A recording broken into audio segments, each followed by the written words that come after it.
जानते हैं आज के देश और दुनिया की सिलेक्टेड काम की और महत्वपूर्ण 50 बड़ी खबरों को सिर्फ 10 मिनट में। पर अभी तक आपने इस वीडियो को लाइक नहीं किया तो लाइक कर दीजिए। अब बर्थ सर्टिफिकेट से होंगे ड्राइविंग लाइसेंस, स्कूल कॉलेज में एडमिशन, वोटर आईडी, सरकारी रोजगार, पासपोर्ट और आधार कार्ड बनवाने जैसे कई काम 1 अक्टूबर से लागू होगा नया नियम। मोदी सरकार ने मॉनसूनी सत्र में पास करवाया था बिल। कश्मीर में 3 साल में बड़ा आतंकी हमला, अनंतनाग में सेना आतंकियों के बीच लगातार दूसरे दिन भी फायरिंग, सुरक्षा बलों की मदद के लिए भेजे जा रहे हैं ड्रोन। एक दिन पहले यहीं पर कर्नल मेजर और डीएसपी हुए थे शहीद, एक जवान अभी भी लापता, सेना ने 2 दहशतगर्दों को घेरा। बीजेपी को ना इंडिया से प्यार है ना भारत से। आम आदमी पार्टी के राज्यसभा सांसद राघव चड्ढा बोले, बीजेपी को सिर्फ सत्ता से प्यार है, सत्ता पाने के लिए भारतीय जनता पार्टी कुछ भी कर सकती है।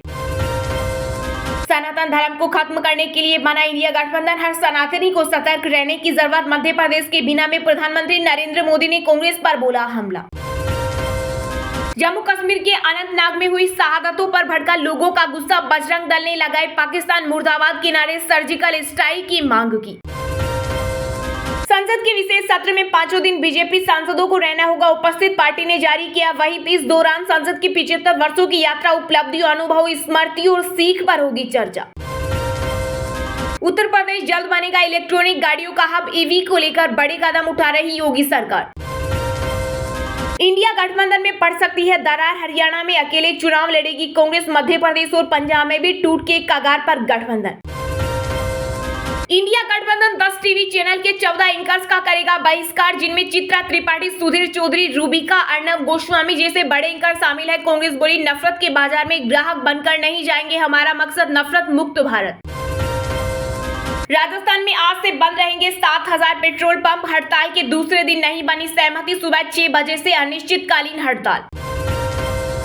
पीएम मोदी ने मध्य प्रदेश को 50,000 करोड़ रुपए की परियोजनाओं की दी सौगात, सीएम शिवराज सिंह ने चंद्रयान 3 और G20 की सफलता का श्रेय प्रधानमंत्री को दिया। सोनिया गांधी के पत्र से दबाव में आई मोदी सरकार, कांग्रेस नेता जयराम रमेश बोले, स्पेशल सेशन का एजेंडा घोषित करने को तैयार केंद्र।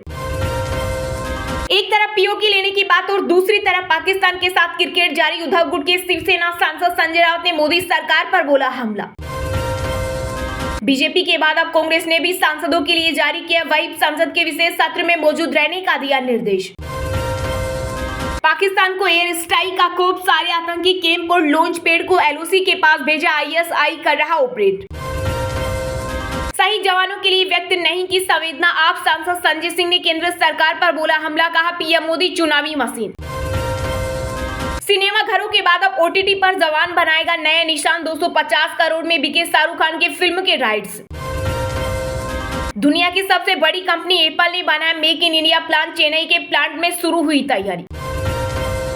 आगरा में अवैध दवा फैक्ट्री से जब्त कफ सिरप और नींद की दवा के 19 नमूने फेल, नशे के लिए 11 राज्यों में भेजी जा रही थी गोलियां, एंटी नारकोटिक्स टास्क फोर्स ने औषधि विभाग के साथ मिलकर मारा छापा।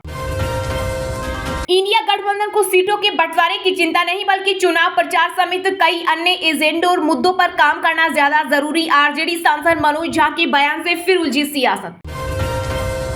मराठा आरक्षण की मांग को लेकर अनशन पर बैठे मनोज जारंगे ने 17 दिन बाद खत्म किया अनशन, महाराष्ट्र के सीएम एकनाथ शिंदे ने पिलाया जूस। लैंडर विक्रम पर विराजमान होगी देवी की प्रतिमा, पश्चिम बंगाल में दुर्गा पूजा पंडाल में दिखेगी चंद्रयान 3 की झलक। डिजिटल मॉडल होगी भारतीय अदालतें, करोड़ों की लागत से किया जाएगा दस्तावेजों का डिजिटलीकरण। हिमाचल में मंत्रिमंडल विस्तार की सुगबुगाहट फिर से हुई तेज, सीएम सुख और प्रदेश कांग्रेस प्रभारी राजीव शुक्ला की मुलाकात ने बढ़ाया सियासी पारा। हिमाचल में अब तक 428 मौत, 70 सड़कें बंद और 2611 मकान हुए ध्वस्त, अब बारिश के साथ तूफान भी बनेगा आफत, अलर्ट जारी। सनातन पर प्रहार का देश भर से मिला मुंह तोड़ जवाब, तो बेकफुट पर आए तमिलनाडु के सीएम एमके स्टालिन, कार्यकर्ताओं को सनातन धर्म पर किसी भी बयानबाजी से दूर रहने की दी सलाह। केरल में निपा का बांग्लादेशी वेरिएंट मिला, यह इंसानों से इंसानों में फैलता है, 2 की मौत, स्कूल कॉलेज 2 दिन के लिए बंद। बिहार के मुजफ्फरपुर में बड़ा हादसा, स्कूली बच्चों से भरी नाव बागमती नदी में पलटी, 20 को बचाया गया, 10 लापता। ओडिशा, राजस्थान, उत्तर प्रदेश, मध्य प्रदेश, महाराष्ट्र समेत देश के कई राज्यों में चलेगी तूफानी हवाएं, आईएमडी ने जारी किया मूसलाधार बारिश का अलर्ट। यूपी में तेजी से फैल रहा डेंगू, लखनऊ में 3 दिन में मिले 72 मरीज, 14 अस्पताल में भर्ती। गेहूं की बढ़ती कीमतों को काबू में रखने की तैयारी, सरकार ने स्टॉक सीमा में की 1000 टन की कटौती।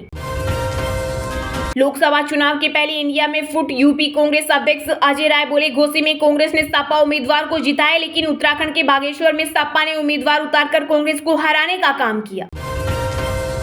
बुरी तरह आग बबूला हुए भारत के लोग, इंडिया में पाकिस्तान मैच पर बैन लगाने की उठी मांग। बीजेपी चुनाव समिति में मध्य प्रदेश के 35 उम्मीदवारों पर बनी सहमति। छिंदवाड़ा में पूर्व सीएम कमलनाथ के खिलाफ बंटी साहू और नेता प्रतिपक्ष डॉक्टर गोविंद सिंह के सामने अम्बरीश शर्मा। देश भर में 2 सीधी सांसदों और विधायकों के चुनाव लड़ने पर लगे आजीवन प्रतिबंध, सुप्रीम कोर्ट से न्याय मित्र ने की मांग। G20 समिट से बौखलाए पाक आर्मी, अनंतनाग हमले में पाकिस्तान का हाथ, क्रॉस बॉर्डर कॉल इंटरसेप्ट में प्लानिंग का हुआ खुलासा। उत्तर प्रदेश में लागू होगी नई राष्ट्रीय शिक्षा नीति, पढ़ाई के घंटे होंगे कम, रविवार के साथ 2 शनिवार की भी रहेगी छुट्टी। केरल में निपा वायरस को लेकर अलर्ट, मरीजों को घरों में रहने की दी सलाह, 2 दिन स्कूल बंद करने के आदेश, इंसानों से इंसानों में फैल रहा संक्रमण। G20 समिट के सफल आयोजन पर पाकिस्तान में बजा भारत का डंका, लोगों ने की अपने ही देश की बुराई, पीएम मोदी की तारीफों के बांधे पुल। जाति गणना को राष्ट्रीय मुद्दा बनाएगा इंडिया गठबंधन, नीतीश कुमार और लालू यादव के बयानों से पहले ही मिल गए थे संकेत। पाकिस्तान को अलग किए बिना कुछ नहीं होगा, अगर हमें उन्हें दबाव में लाना है तो अलग थलग करना होगा, पाक पर भड़के केंद्रीय मंत्री और पूर्व थल सेना अध्यक्ष जनरल वीके सिंह।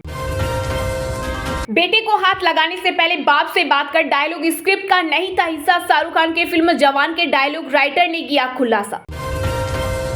पाकिस्तान की इंटरनेशनल बेइज्जती, फ्यूल भरवाने के पैसे नहीं दिए तो सऊदी अरब और यूएई ने नहीं उड़ने दिया विमान। हरियाणा सरकार को अपनी जमीन बेचना हुआ आसान, सीएम मनोहर लाल खट्टर ने सरकारी परियोजनाओं के लिए जमीन खरीदने के लिए नया ई-भूमि पोर्टल किया लॉन्च। अमृतसर में भगवंत मान और अरविंद केजरीवाल ने की उद्योगपतियों से मुलाकात, पंजाब सीएम ने कहा राज्य में हो रहा भारी निवेश। चलिए अब जानते हैं जो आम आदमी के काम की और फायदेमंद खबरें हैं उनको विस्तार से। पर इससे पहले अभी तक आपने इस वीडियो को लाइक नहीं किया तो लाइक कर दीजिए। अब बर्थ सर्टिफिकेट से होंगे ड्राइविंग लाइसेंस, कॉलेज में एडमिशन और आधार कार्ड बनवाने जैसे कई काम 1 अक्टूबर से लागू होगा नया नियम। मॉनसून सत्र में पास हुआ था बिल। जी हाँ, अगर आपके पास बर्थ सर्टिफिकेट नहीं है तो बनवा लीजिए। 1 अक्टूबर से डॉक्यूमेंट वेरिफिकेशन में बर्थ सर्टिफिकेट की अहमियत बढ़ने वाली है। नए नियम के तहत बर्थ सर्टिफिकेट का इस्तेमाल स्कूलों में एडमिशन, ड्राइविंग लाइसेंस जारी करने, वोटर ID, विवाह पंजीकरण, सरकारी रोजगार, पासपोर्ट और आधार बनवाने सहित कई जगहों पर सिंगल डॉक्यूमेंट के तौर पर किया जा सकता है। दरअसल अभी तक आधार को हर जगह पहचान पत्र की तरह यूज करते हैं और इसे अपने हर दूसरे डॉक्यूमेंट्स को अकाउंट से लिंक कराने की जरूरत पड़ती है। ठीक उसी तरह ये बर्थ और डेथ सर्टिफिकेट होगा जो कि बर्थ और डेथ प्रूफ के लिए हर जगह पर सर्वमान्य पहचान पत्र की तरह काम करेगा। सरकार के मुताबिक नया कानून रजिस्टर्ड बर्थ और डेथ का नेशनल एवं स्टेट लेवल डेटाबेस बनाने में भी मदद करेगा। इससे पब्लिक सर्विसेज बेहतर तरीके से डिलीवर किया जा सकेगा। अधिसूचना में कहा गया है कि संसद के दोनों सदनों ने पिछले महीने मॉनसून सत्र में जन्म और मृत्यु पंजीकरण विधेयक 2023 पारित किया था। राज्यसभा ने इस विधेयक को 7 अगस्त को ध्वनि मत से पारित कर दिया था, जबकि लोकसभा इसे 1 अगस्त को पारित कर चुकी है, जिसके तहत ये अधिनियम भारत के रजिस्ट्रार जनरल को पंजीकृत जन्म और मृत्यु का राष्ट्रीय डेटाबेस बनाए रखने का अधिकार देता है। अधिनियम के अनुसार रजिस्ट्रार की किसी कार्यवाही या आदेश से परेशान कोई भी व्यक्ति जिला रजिस्ट्रार के पास 30 दिनों के भीतर अपील करा सकता है। मुख्य रजिस्ट्रार को अपील की तारीख से 90 दिनों के भीतर अपना निर्णय देना होगा।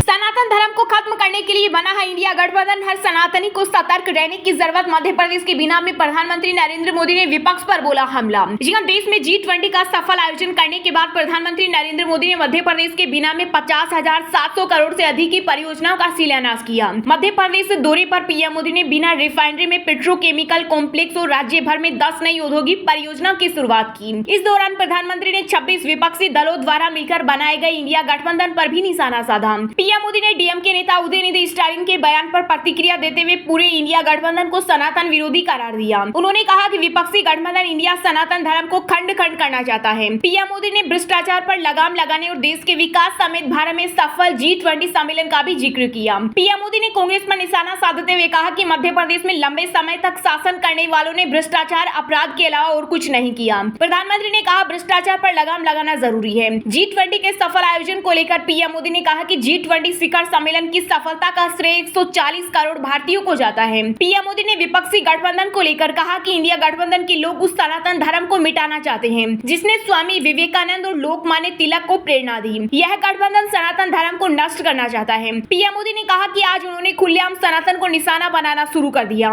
कल वे हम पर हमले बढ़ा देंगे। देश भर के सभी सनातनियों को सतर्क रहना होगा। हमें इसे लोगों को रोकना होगा।